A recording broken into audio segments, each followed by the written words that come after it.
Good morning. Good morning. We need to start doing like a live read over that. Yeah, Just start like blabbing on about something. yeah. It, wouldn't be bad. I think Anthony and I forget the other guy's name with the Real Men Talk podcast out of Palace. I think they do that. It says something, but then the music and everything's still going. They're kind of getting into their thing.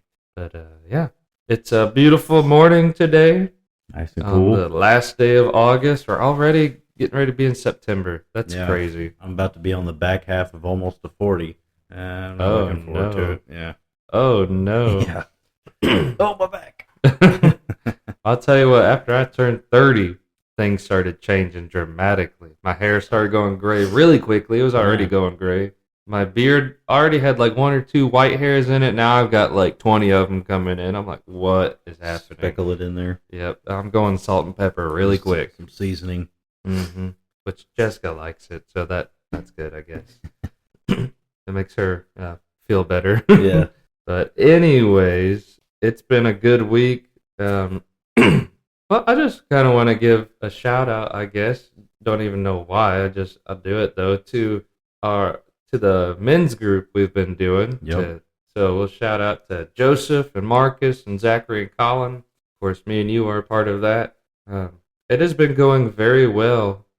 I've enjoyed every meeting we've had so far, especially this last one. I felt was really good. And It's because Marcus wasn't there, so it was really good. Come on, Marcus. But no, it's just been really good, and I love and not to really like brag about what goes on behind the scenes, but just what you've been doing. But texting us in the mornings. Oh yeah, 5:30 every morning. Aaron will text us. Sometimes 5:32 because I'm like fighting for my phone. Basically, just as like a daily reminder to read and pray, but usually it'll also just be like this is the day the Lord has made type of thing. Which is good. And some days I respond, some days I just do the heart thing. Yeah, I noticed I get a lot of hearts.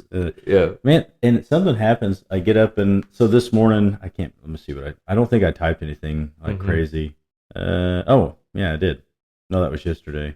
I just said, "Good morning, gentlemen. It's another beautiful day." Yesterday it was, "This is the day the Lord has made." Mm-hmm. I'm trying to see where. I know Marcus has actually replied a couple times. I think I said, "Welcome to week 2." Yeah. Then I did. I actually don't even know what this means. I know it's nothing bad because I wouldn't. Oh, the Spanish one. Yeah. Desperten chicos dormilones. I don't know what that means. Something about the guys or the boys. I thought maybe it was like "wake up, boys" or something like that. Oh yeah. Or get out of bed. Something. That last one reminds me of the word dormitory, so it might be something related to like a bedroom or a bed. Probably. I heard my own. That's funny though. But yeah, it's been going really well. It's actually a really good form of accountability. And we'll get into the scripture and everything, but just kind of talk for a minute. People need that in their life. So I love small groups, whether it's like a men's group, women's group, or just like a small church group that have, a small chats like this. I don't like it when they get too big and you got like 30 people in a chat. Yeah, I think if you're like 10 plus people, it gets a little unruly sometimes. Yeah, but you keep it, the 5 to 8 mark is a really good small group where you can all grow together, have like a text group for accountability with each other. Everyone still has a voice without being, overrun by other people. Right. I don't know. I just really love these small groups. I think that's where the most growth happens outside of like prayer, Personal especially. prayer, Yeah.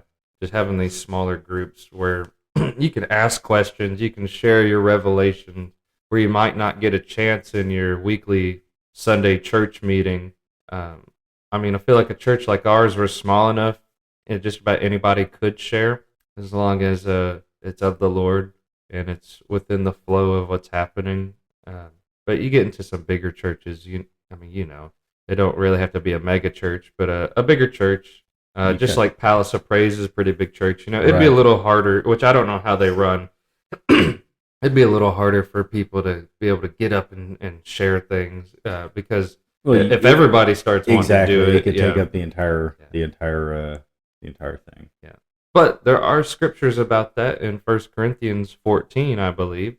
So maybe we'll get there one day. It's about how to have like an orderly service. Yeah. And it talks about people sharing revelations and prophesying and speaking in tongues. And still maintaining. And honestly, all this, what we're saying about what you're talking about now about sharing, it actually does kind of go into what we're talking about. Oh, yeah. And it's talking about like, it's good for accountability, which is good for our gifts. And not to seem like forcing a segue here, but we all have spiritual gifts, and the word stewarding comes in to play a lot in here, and a lot in the New Testament in general. But it seems like it's been a few times here in Peter.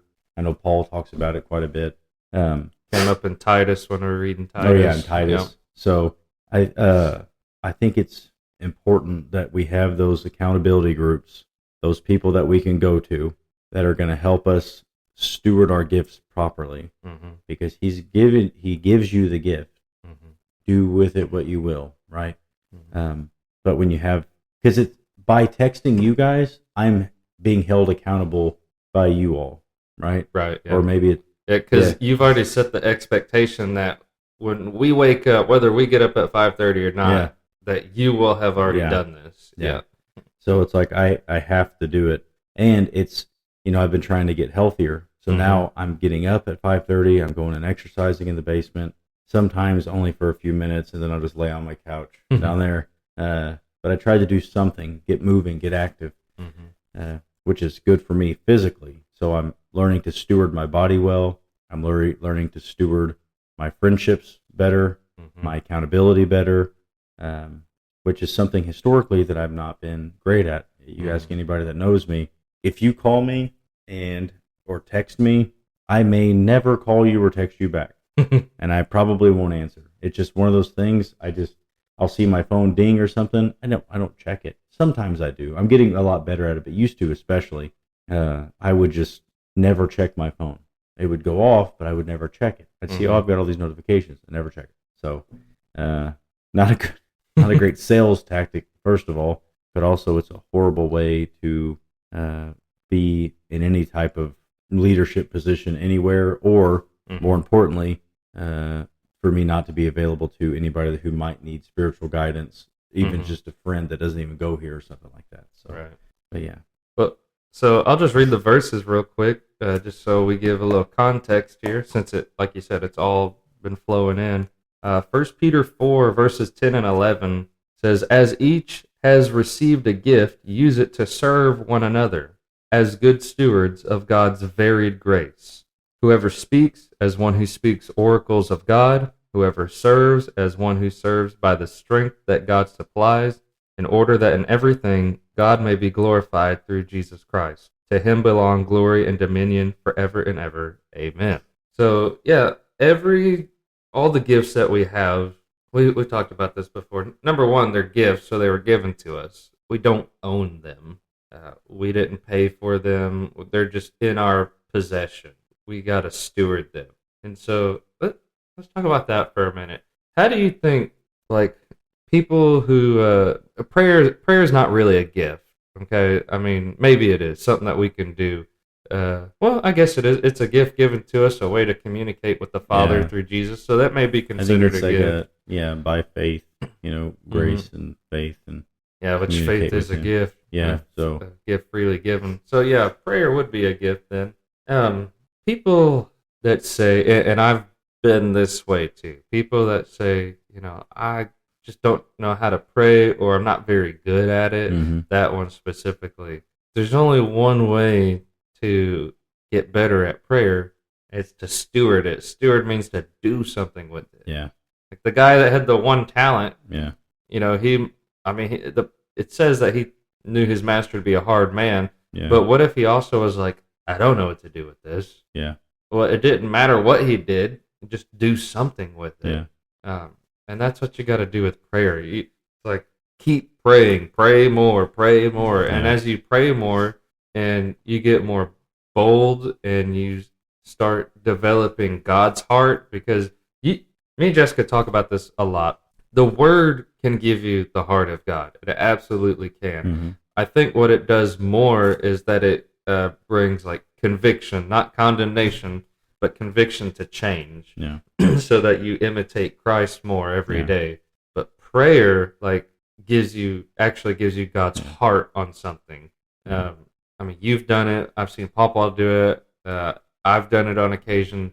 We've seen other people in our church and just in our families, when they start praying about something and their heart gets moved in the middle of praying, Mm-hmm. like they start getting all emotional. We start maybe even crying, Mm-hmm. and because you're receiving God's heart on the situation. Because there's times I've started praying and I'm like, I don't feel that like emotionally connected. Yeah, and then but something you'll pray about a specific thing that and then really it just hits. Yeah, Mm-hmm. I think a good way to look at the Word is kind of like a mirror, right? Mhm. So this Yep. is like you're holding this mirror up to make sure that you still are reflecting Christ, Mm-hmm. and then prayer is just the communication part of that. Mm-hmm. And I think it is a gift, but I think it's kind of like a participation trophy, right? Everybody has the gift from God Right, to right, communicate yeah. with God. Mm-hmm. And one thing I always tell the kids when they ask me, like, well, I don't know how to pray, I'm like, just talk to him, Mm-hmm. and obviously talk to him the way you would maybe talk to your father or your mother, right? Talk to him as you would talk to a parent or someone you highly respect, like a grandparent or, your kind of hero. And the point is not because he's on that same level, but it's, you'll recognize that you'll feel the reverence that you should have. And maybe someone that didn't believe in God for a long time, and like, okay, I want to believe, I believe, and then like, so what do I say?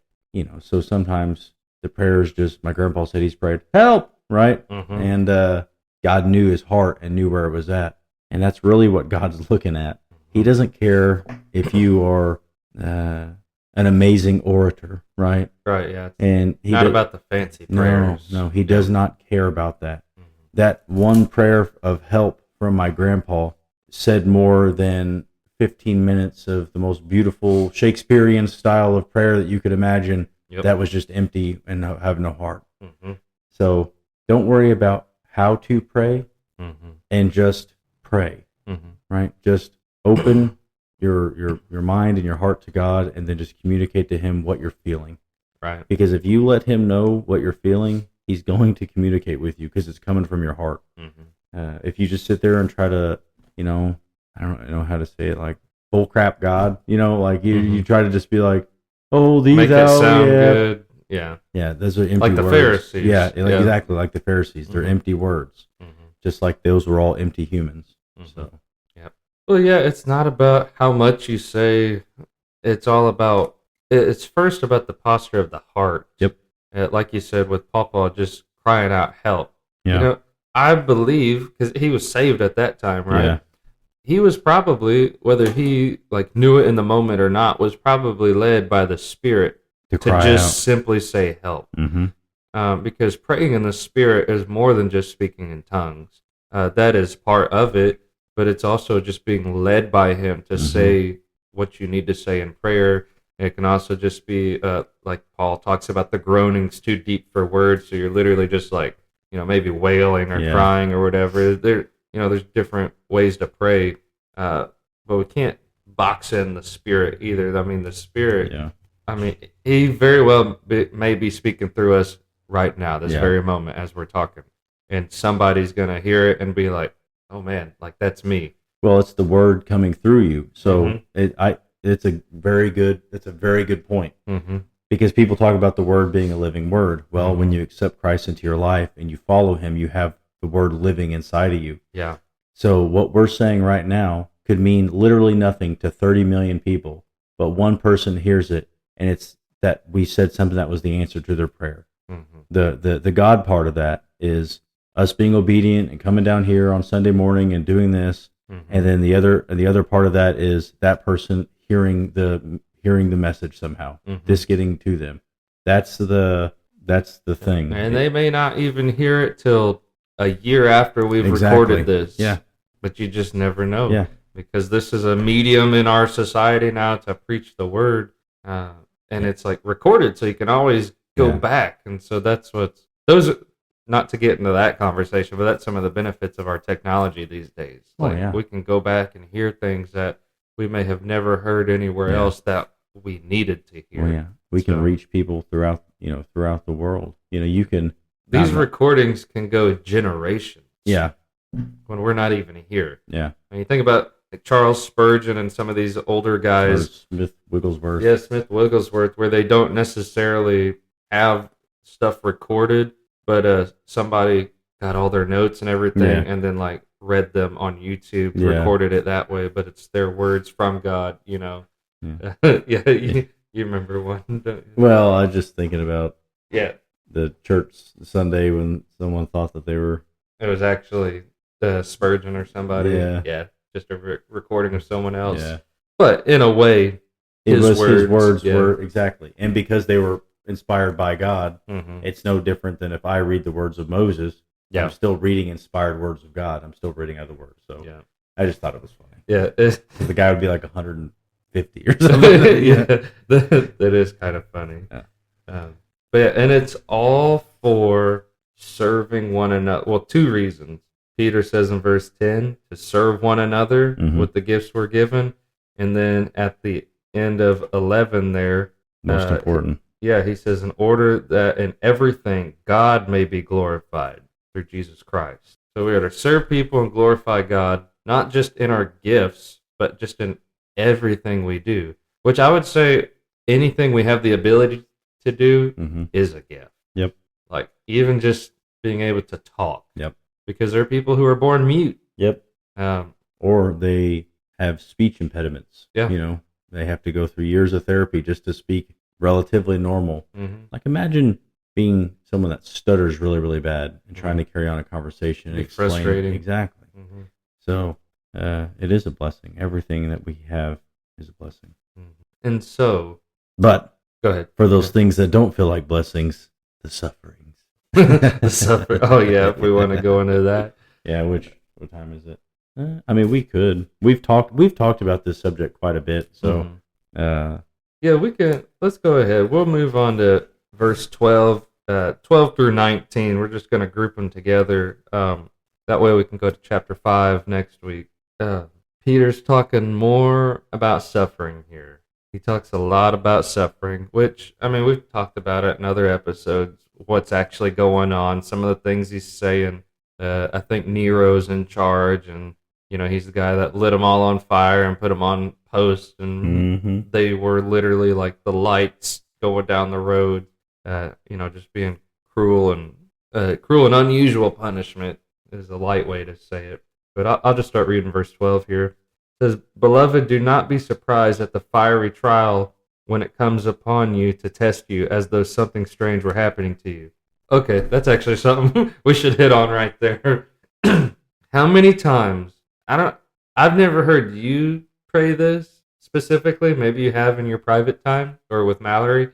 But I've heard in our public services, I've even done it in my own time, where you ask for God's fire to come into your life. You're like, well, I want that fire, because on the outside, you're looking at it, people who are just like real gung-ho, and you're like, I want that fire. You don't really know what it's doing on the inside and in their prite life. Yeah. It is beautiful and miserable at the same time, because the Bible says that God works like a refining fire. Right. That's in Malachi, right? Which you've been reading, right? You've been there lately? Yeah, I read the other day. And I mean, you probably know this, how like a refiner's fire works when they're refining gold and silver. Well, it just burns out the impurities a little bit at a time, then you have to break them off basically, and I think you just repeat the process. Yeah, you just keep doing it, and then when you stop, because if you go too far, you can actually damage the metal, and you know when to stop. It's when you can see your reflection in it. No, that makes sense. Yeah, actually, I know it's for sure that way with silver. I assume gold too.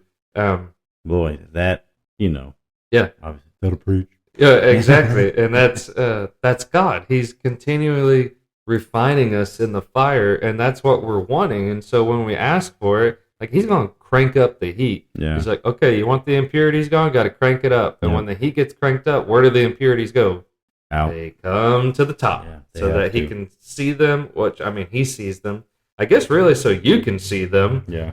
realize what they are, and then he's going. You allow him, he will remove them. Yeah, because you might have some obvious ones that you're like, Mm-hmm. I can cut these out, right? That's Yeah. like the initial They, chunk. they of haven't sunk to the yeah, bottom yet. Yeah, that's just a chunk of mud that's sitting on top of the gold that you're like, I'll get this thing off there, and you clean it off. And then you've got the deep seated ones that maybe your angry nature. There's something deeper rooted in there. There's a bitterness towards something, some unforgiveness held on to from a long time ago. Yeah, you just kind of forgot kind of about buried, it. You buried it and forgot about it. And in order to be refined properly, that's got to come up. I would imagine the deeper the impurity, the hotter the fire's got to get. Yeah, or the longer it's going to take. Mm-hmm. Now, I will also say this. I think sometimes we can hold on to our impurities a little longer than they have to, and we can slow the refinement process. Oh, yeah. Because, I don't know, and I know there's still processes, and God does things in His way and His time. A lot of time, it's just like last Sunday, I talked about, you're the only person that can stand in your way when it comes to God's vision, for you specifically. Right. And sometimes I think we have a bad habit of holding on to some of those impurities or some of those. And I'm just saying impurity, it don't mean like the worst thing initially. It could be some sort of pain or a past suffering or something that it's almost like a Stockholm syndrome that's kind of held you in there. And then you're just attached to it. And it's become your identity.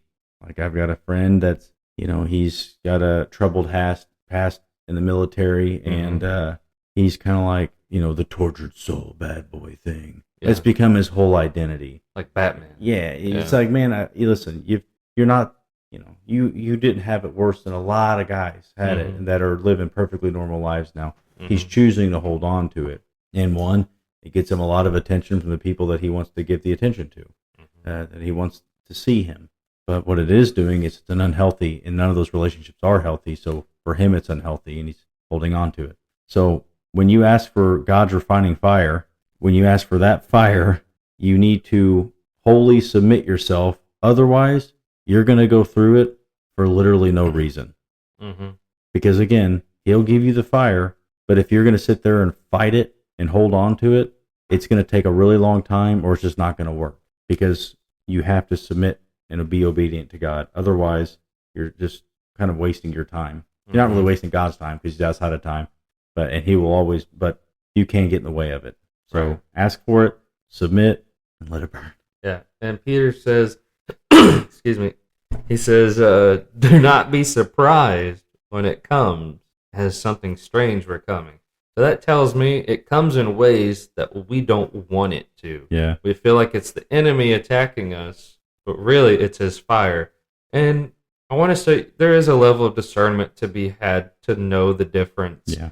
But if you've been praying it, like don't be surprised. I mean, Peter spends a good portion of this book talking about how we're gonna suffer, which apparently he's linking to this fiery trial. So when you're persecuted for being a Christian, for doing what is right, or just like somebody likes you or not likes you, but dislikes you for no apparent reason at all, you're being treated poorly, they don't know anything about you. Like, these are all opportunities to grow, because that's what the fire does. It refines you, but we're also God's field or His garden. We're also always being given opportunities to grow also, and it's not fun. I was really in the fire those last like 4 months or so at WW, and it was at no human being's fault of what I was going through. Right. In case any of them listen to this, it was no one else's fault.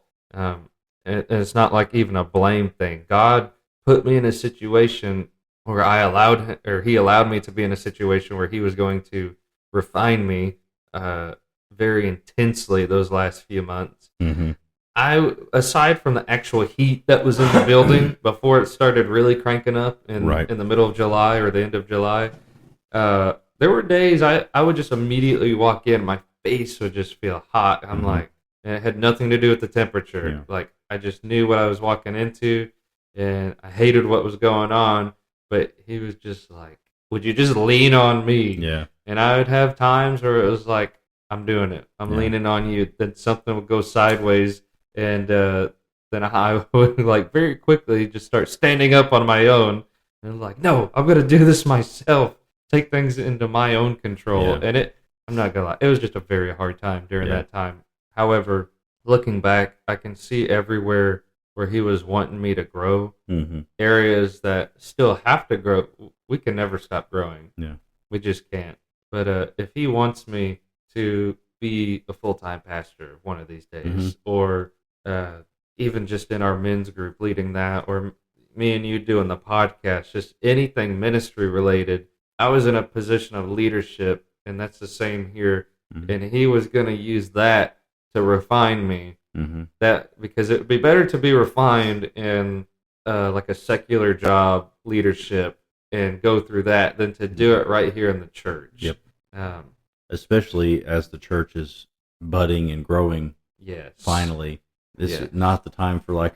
Well, you know what? Who am I to say what's timing right? But on its face, it would seem that this wouldn't be a place where you'd want that fire to burn and be like, oh my god. Not at the intensity that it was. Yeah. Now, there are still going to be times where I believe we, me and you specifically, but even our wives, will have to humble ourselves before the congregation and be like, listen, this is where God's been testing me here and growing me. And then confessing and sharing that, because the last thing I want to do, and maybe I didn't truly want this before, but I do now. The last thing I want to do is give a false, preconceived notion or whatever that we don't really have problems, or that we've got it all together, or we're at this certain place when we're not. It's like, maybe I am farther in my walk than some of you listening to this podcast or in our congregation.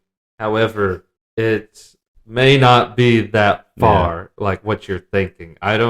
We try not to look at things as levels. Yeah. Like we're all walking together. I'd say this, if a good way to look at it is this. Mhm. So if it's all about perspective, your distance, Yes. your furthest away from other people. Yes. So if God is infinitely further away than all of us, and his goodness and his greatness and his love and in everything, what's the difference? What's 50 years to one day to an infinitely better God, right? Mhm. So your walk, and also it's that person that may have been serving for a lot longer may not have experienced the same things, Mhm. but on the other hand, you guys can still help each other out, because you might go through something that the person for one day has gone through. But I think that it's always important to look at it through the lens of, we're all chasing perfection, but he's infinitely better than us. Mhm. So it's like, how far ahead is really somebody that's been serving for 50 years over one day? Mhm. Well, on the earthly world, very far ahead, right? Yeah. But if you have a kingdom mind, it's nothing. That's my brother or my sister. Mhm. Now the elders of the church are to help guide and grow those people, and people that are called to do those things. I'm not discounting time and wisdom and things like that. Right. Yeah. But God's just happy you're there. Right? Yeah. He's happy that there was rejoicing for that person 50 years ago, just like there's rejoicing for the person for one day. Yeah. So Well, it's like we talked about this before, and you, I think you said maybe D gave the word over you. We talked about how God can move time like through you exponentially. Like when you've waited so long to come back to the Lord, or just to come to Him in general, then you're like, you jumped in, both feet in the water type of thing, and you're just fully running after God.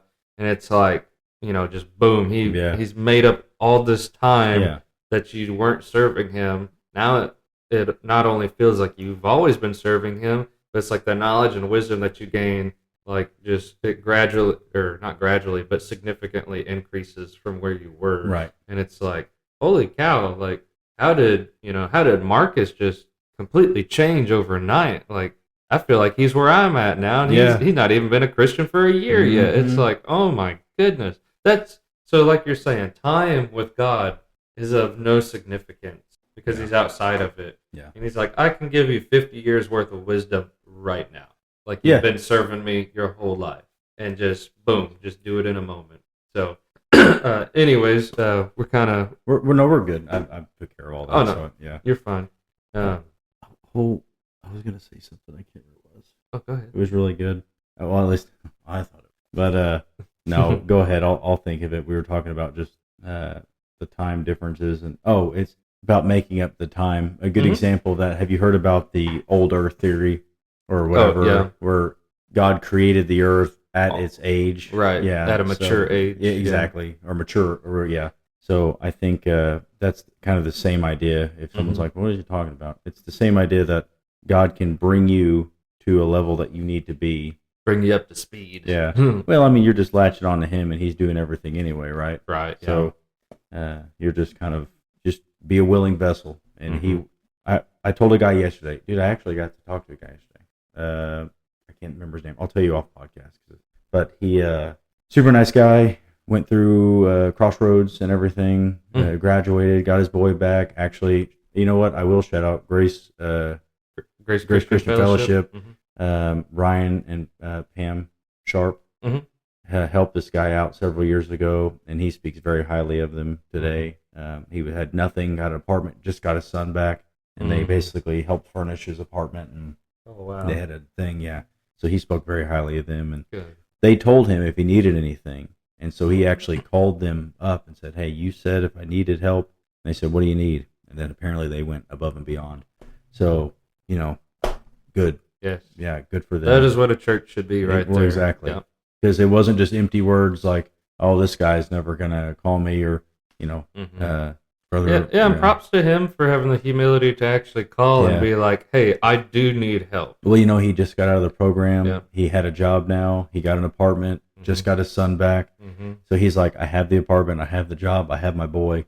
I don't have anything else. Yeah. And apparently they took care of everything else. So wow, that's awesome. It moves me. You see my eyes getting watery. I'm trying not to get upset. Or happily upset, if that makes any sense. Emotional. But it really it just speaks volumes, because sometimes you meet pastors of different churches and you hear stories about someone had a bad experience with them, because normally that's all you hear. And then you hear a story like that, it really touches me. So shout out to the Grace Christian, shout out to Pam and Brian. That's awesome. Good for you guys. They're awesome. Yes. And thank you, God, for blessing them so they can do that. So. And like we've been talking about mostly is they're stewarding the gift God has given them, whether it's financial or their connections or what have you, and they're doing it for the betterment of the kingdom. Yes. So, excuse me. We won't drone on more about suffering here. We've spent probably 3 episodes talking about suffering a little bit, but we'll just kind of read out the rest of these verses here of 1 Peter chapter 4, and then we'll close. So we're on verse 13. You want me to read, or do you want to read? Yeah, go ahead. Yeah, go ahead. I'll give you a break. Yeah, But rejoice insofar as you share Christ's sufferings, that you may also rejoice and be glad when his glory is revealed. If you are insulted for the name of Christ, you are blessed, because the Spirit of glory and of God rests upon you.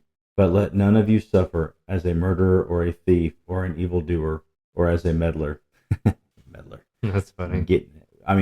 Real quick, meddling is a big problem these days because we have access to everybody's business. And I'm not as sure if that's even what that means. I just feel like it's someone that gets in the way, gets in the middle of things they don't need to be.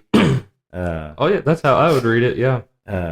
People just like gossip and all that is just so available today because of all social media and all the connectivity. Used to, you'd have to get together with your friends and it was kind of like, hey, what's the word with you? It's been 2 weeks since you hung out with somebody and you haven't talked to them at all. So they're like, oh man, let me tell you about all these things that I know. You tell me what you know. But nowadays it's just a big mess. So, yet if anyone suffers as a Christian, let him not be ashamed, but let him glorify God in that name. For it is time for judgment to begin at the household of God. And if it begins with us, what will be the outcome for those who do not obey the gospel of God? And did I read that right? Okay. And it says, and it puts it in quotes, if the righteous is scarcely saved, what will become of the ungodly and the sinner? Therefore, let those who suffered according to God's will entrust their souls in faithful Creator while doing good. Yeah, I don't have the context with me to really go into verse 18 there, but if the righteous is scarcely saved, what will become of the ungodly and sinner? I know I heard John Bevere and his son talk about it because I don't think it's like the righteous are barely saved. I don't think it's exactly what that is, but it kind of puts things into perspective. Like just kind of how I can see it right now. It's a very narrow path, right? Yeah. It's not that you're just barely saved, but it's like there's only one way. I think if scarcely is like it doesn't happen very often.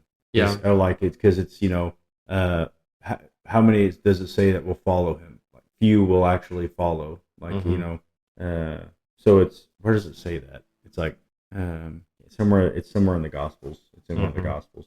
But I think if the righteous is scarcely saved, what will become of the ungodly and the sinner? So basically, what it's saying is, if the good people are struggling to get in, like if it's hard for them and the numbers are few, how much worse is it for those who are not? So you don't want to play with God. No. And this is why stewarding what He gives us by taking prayer seriously. I think we read that last week about taking prayer seriously. Peter mentioned.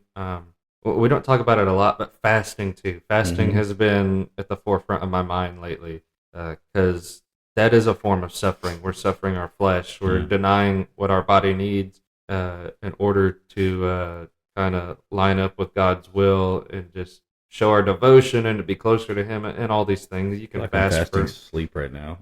Yeah.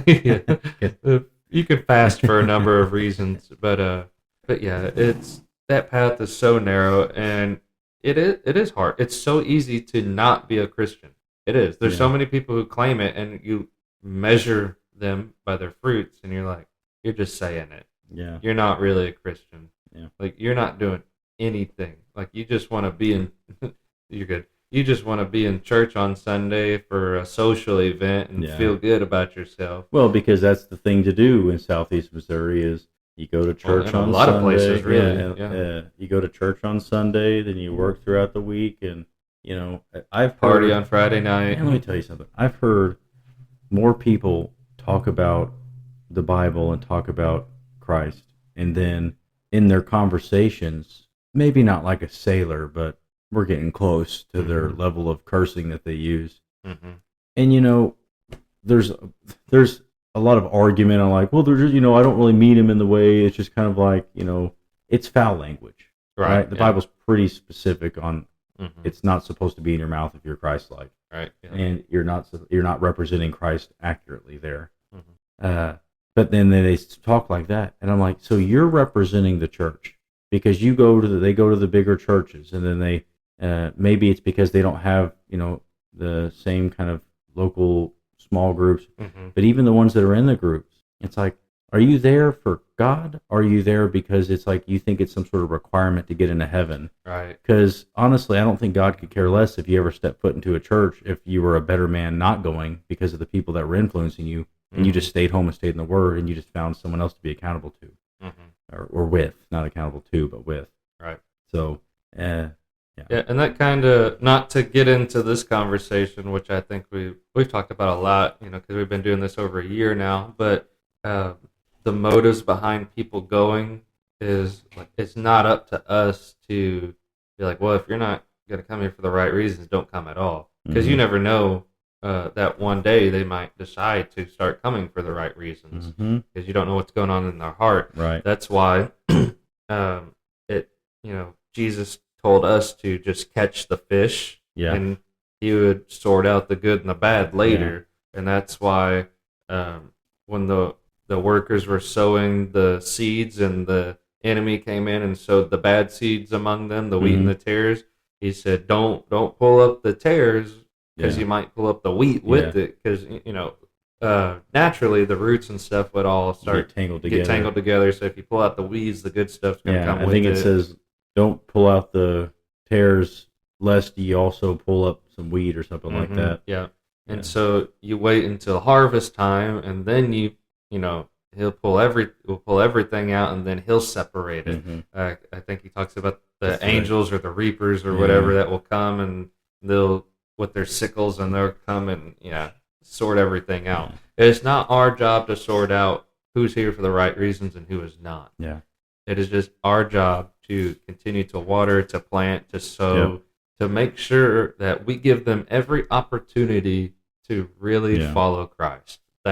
It's hard. That is hard because we want people, especially when it comes to family, you want them to do it so bad, but you just can't make them.